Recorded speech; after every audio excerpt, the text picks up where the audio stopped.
हमने आपको इससे पहले की क्लास में भाग से संबंधित क्वेश्चन बताए थे ना? Yes sir. आज हम भाग के बचे हुए क्वेश्चन थे जो थोड़ा टफ है, लैंग्वेज के सवाल, वो हम आपको बताने जा रहे हैं। ध्यान से देखिए, ठीक है? चलिए ये सबसे पहला क्वेश्चन देखते हैं। क्वेश्चन नंबर 4 से स्टार्ट करेंगे। 3 तक हो गया था। एक किसान के पास 7,855 किलोग्राम चावल है। कितने चावल हम दिखा रहे हैं आपको? हाँ, 7,855 किलोग्राम चावल है एक किसान के पास। किसके पास है? एक किसान के पास। वह उन्हें 102 बोरों में बराबर रखता है। कितने बोरों में रखता है? 102 बोरों में बराबर रखता है। प्रत्येक बोरे में रखे गए चावल का वजन तथा शेष चावल का वजन कितना होगा? भाई पूरे जो चावल हैं वो पूरे चावलों का वजन कितना है? 7,855 इतने किलोग्राम चावल हैं। ठीक है, तो अब हम देखेंगे कि अगर 102 बोरों में बराबर रख रहा है तो उसको हम डिवाइड कर देंगे तो बराबर पता चल जाएगा। समझ में आई बात? तो चलिए इसका सॉल्यूशन देखते हैं। इसका सॉल्यूशन देखते हैं। कितने चावल हैं? 7,855 किलो, और इसको हम 102 बोरों में भरते हैं। अगर एक किसान भरता है तो ये देखो कि डिवाइड करने में कितने बोरों में भर रहा है वो। तो हम देखते हैं कि 102 से हमको इसको डिवाइड कर दें तो आ जाएगा सही। ठीक है, तो हम 1 से पहले पढ़ते हैं कि 7 से ज्यादा ना होने पाए, क्योंकि इकाई का अंक जो है 2 है, वो 5 के नीचे आएगा, 0 के नीचे 8 आ रहा है, लेकिन 1 के स्थान पर 7 है, तो हम इधर वाला पहले देखते हैं, है ना? तो 1 सत्ते 7 हो रहा है, और जब 0 से हम 1 को मल्टीप्लाई करेंगे तो कोई यहाँ पर हासिल भी नहीं आएगा। मतलब 1 का हम पहाड़ा 7 बार अगर पढ़ें तो ये डिवाइड किया जा सकता है। तो 7 बार पढ़ देते हैं। 2 सत्ते 14 का 4 हासिल आया 1, 7 0 हम 0 और 1 आया था हासिल, वही 1 लिख देंगे। अब 7 1 के 7 हो गया। अब माइनस करते थे, क्या करते थे? माइनस कर देंगे।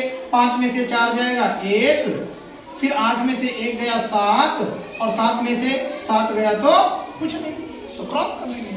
नीचे हम 5 कॉपी कर लेंगे। कर लिए? बोलो। अब हम करेंगे क्या? फिर 102 से करेंगे। अब यहाँ पर हम 2 से अगर हम पढ़ रहे हैं तो 2 सत्ते 14 है ना? 2 सत्ते 14 अगर 7 बार पढ़ रहे हैं, फिर 14 में 1 हासिल आएगा, वो यहीं पे हो जाएगा। फिर 1 सत्ते 7, तो 7 बार ही लगभग जा रहा है फिर से, है ना? तो 2 सत्ते 14 का 4, फिर 14 का 4 था, जो 1 हासिल आया था 14 में से, वो भी 1, क्योंकि 0 सत्ते 0 होगा। अब 1 सत्ते 7, अब इसको भी माइनस कर दो। 5 में से 4 गया 1, और 1 में से गया कुछ नहीं, 7 में 7 गया कुछ नहीं, तो हमारा शेषफल बचा 1। और ये 77 जो है ये हमारा भागफल आया। तो भागफल जो है मतलब ये है कि बराबर कटा है 102 से, इसलिए 77 किलोग्राम चावल जो है ये हमारा 102 बोरों में बराबर भरा जाएगा। मतलब 102 बोरों में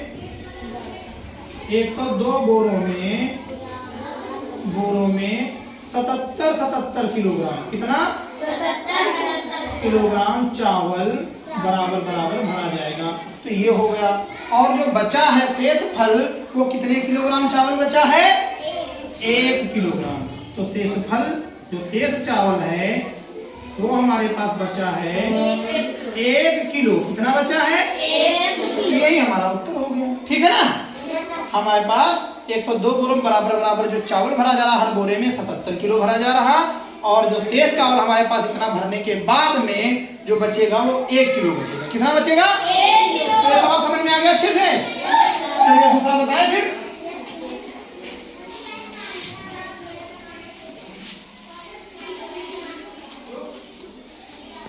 चलिए अगला सवाल बताते हैं, है ना?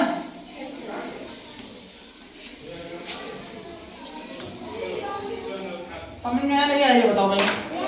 आ गया ना? अगला देखो सवाल क्या है। Question number 5। क्वेश्चन नंबर 5 जो है हमारा वो ये है कि 6,499। क्वेश्चन नंबर 5, 6,499 की अनुवर्ती संख्या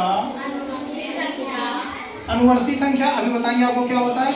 में 13 से भाग देने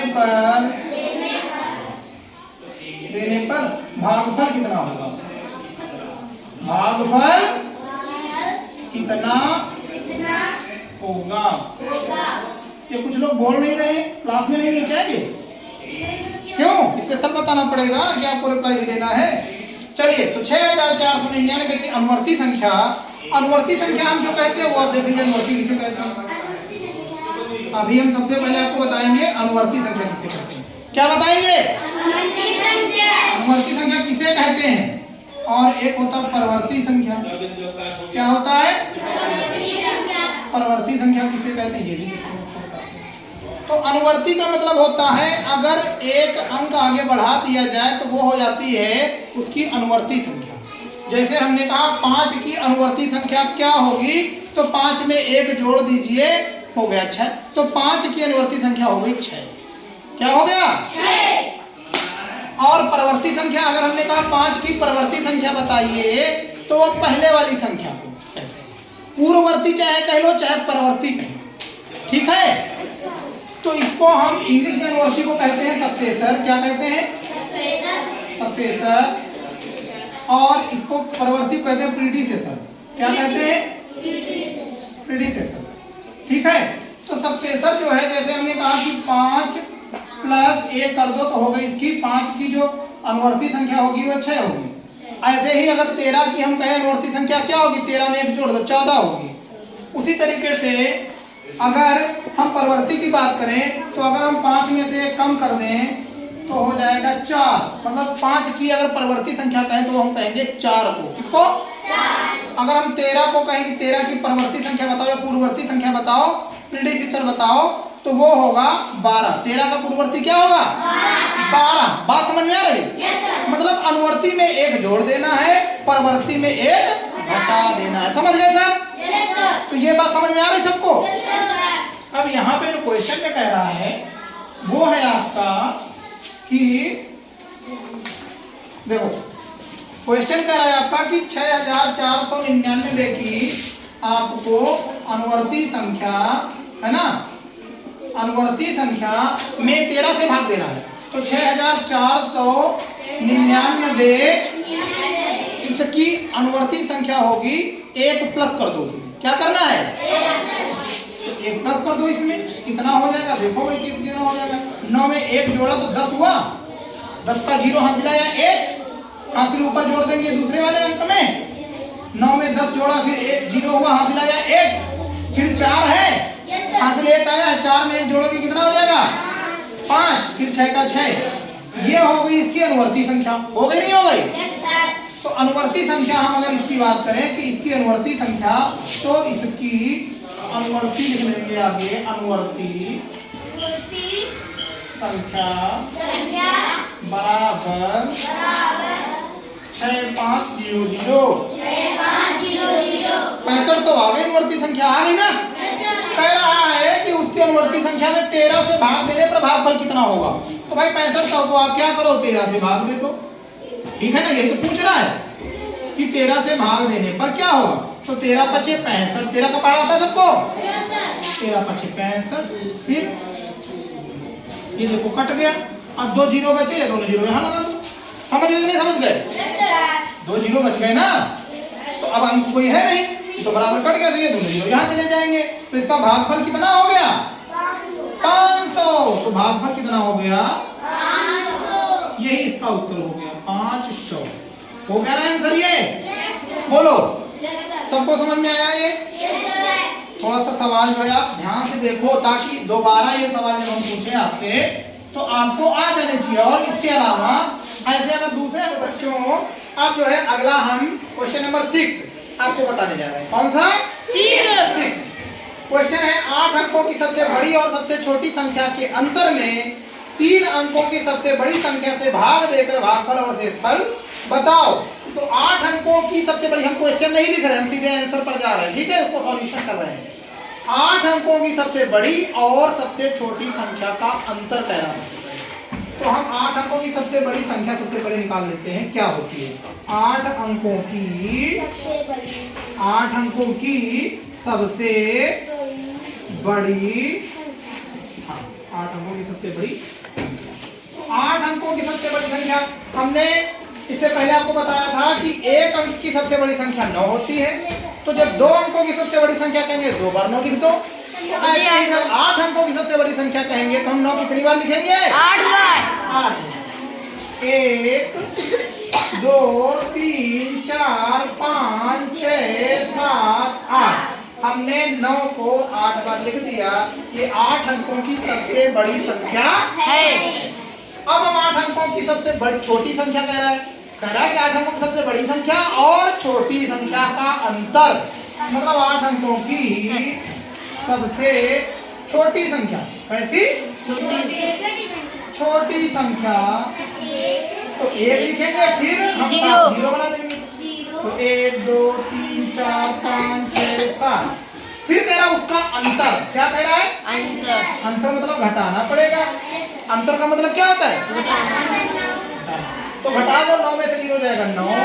अब 7 बार 0 था तो 7 तो 9 हो ही गए। तो 1 2 3 4 5 6 7। अब फिर 9 में से 1 जाएगा तो 8।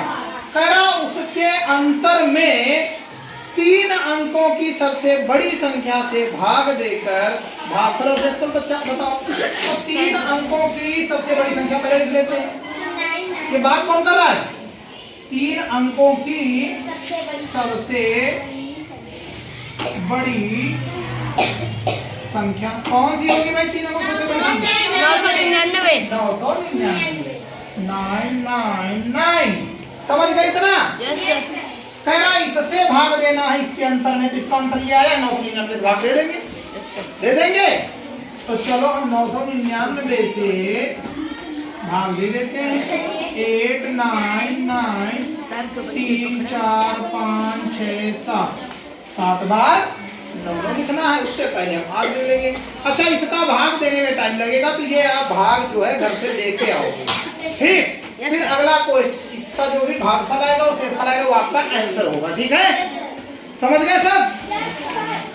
तरीका बता देते हैं भाग कैसे दोगे। देखो, एक इकाई दहाई 2 अंक छोड़ो, इकाई दहाई 2 अंक छोड़ा। अब ये 8 है सैकड़े पर, यहाँ पर सैकड़े पर 9 है, तो हम 9 का पहाड़ा तो पढ़ ही नहीं सकते। इसका मतलब हम 2 अंक इधर के ले लें क्योंकि वो छोटा है पहले से। तो जब 9 का पहाड़ा अब हम पढ़ेंगे तो 9 9 81 कितना होगा?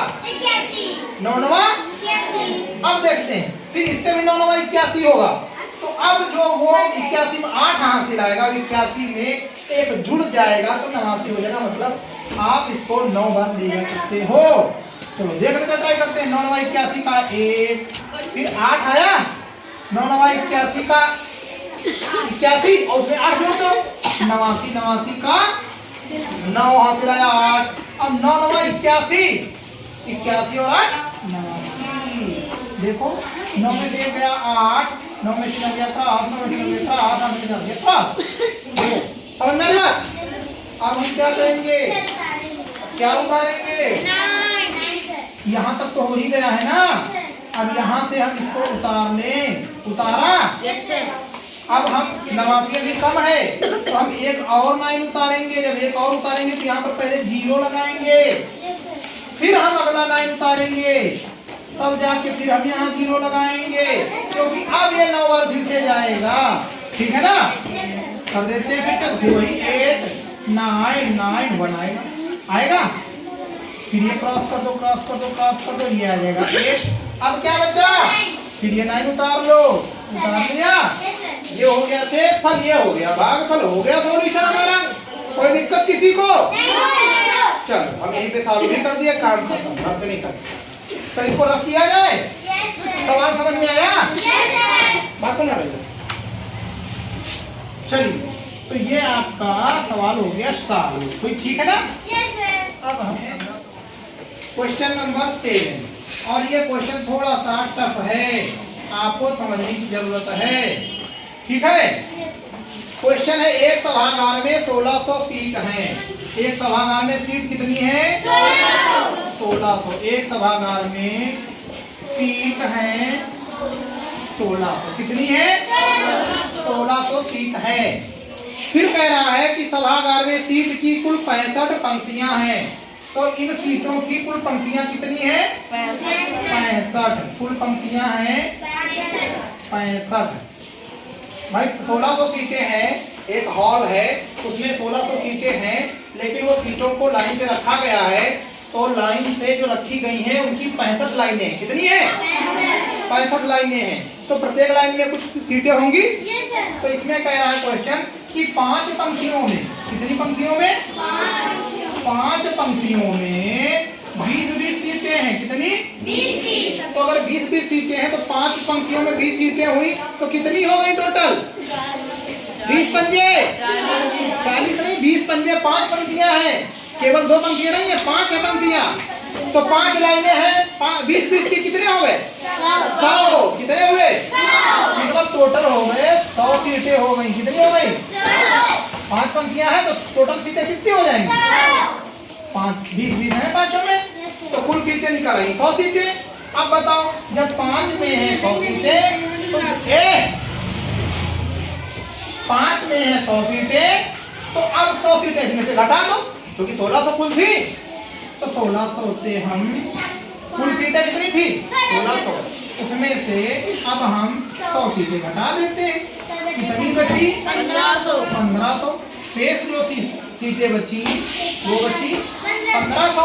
अब कह रहा है कि ये 1500 सीटें बराबर बराबर पंक्तियों में बांटनी है। तो अब हमारे पास पंक्तियां 5 यहाँ से माइनस हो गई, तो पंक्तियां कितनी बची? 65 में से 5 माइनस कर देंगे 60। तो अब शेष पंक्तियां भी देख ले कितनी बची। शेष